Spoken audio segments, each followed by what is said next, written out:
Want to play the game? Yes, I do. Great. Let's get started. When I said yes, I do, you can probably tell that I'm agreeing to play the game.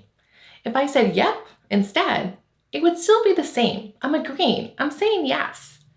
But how did you know what I meant when I said yes, I do? What does saying yes mean? How do you know that I'm asking you to question how you process the words that I'm saying?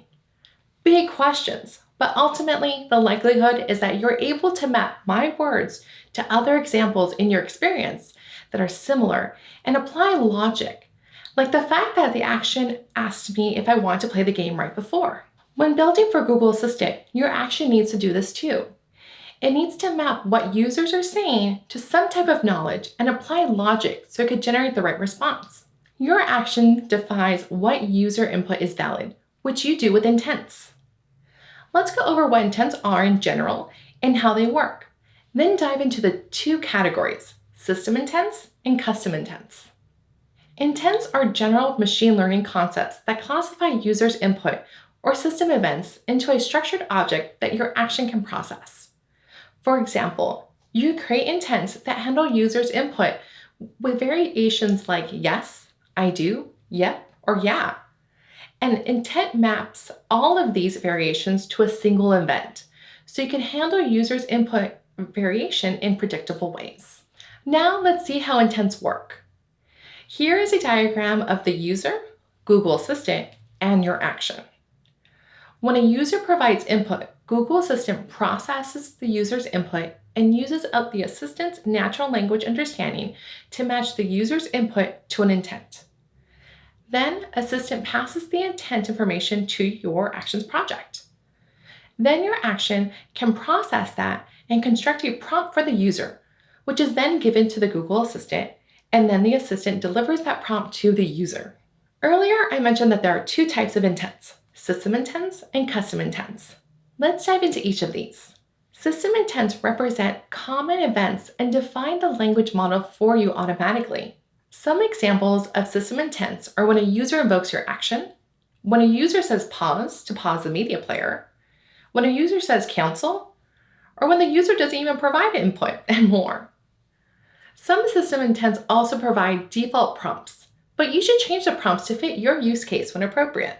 System intents will not cover all the functionality you want, so you'll need to be able to create custom intents. Custom intents will let you extend the assistant's natural language understanding with your own conversation model to handle your use case. To create custom intents, you need to identify types of things your user could say and define those things as training phrases in an intent. These training phrases generate an intents language model. That language model augments the assistant's natural language understanding, increasing its ability to understand even more. For example, earlier the action asked me a yes-no question of, want to play the game? This action has two custom intents, named yes and no. Each intent contains their own training phrases. When a user says something that matches those events, you need to process them with scenes. Scenes define the logic of your conversation and construct prompts to respond to your users with. By adding the custom intents to a scene, you associate the intent matching to the scene, allowing the scene to process yes or no events based on the question, want to play the game. You can add intents to several scenes. So for this example, if there was another scene with a yes or no option, the yes and no intents could be added to it, like for a play again scene. If the user loses or completes the game, the action can have a scene to ask the user if they want to play again. The play again scene can use the same yes and no intents. You can also set custom intents to be matched at any time in the conversation, not just within the scene. These are called global intents. Global intents are custom intents that can be matched at any time in the conversation.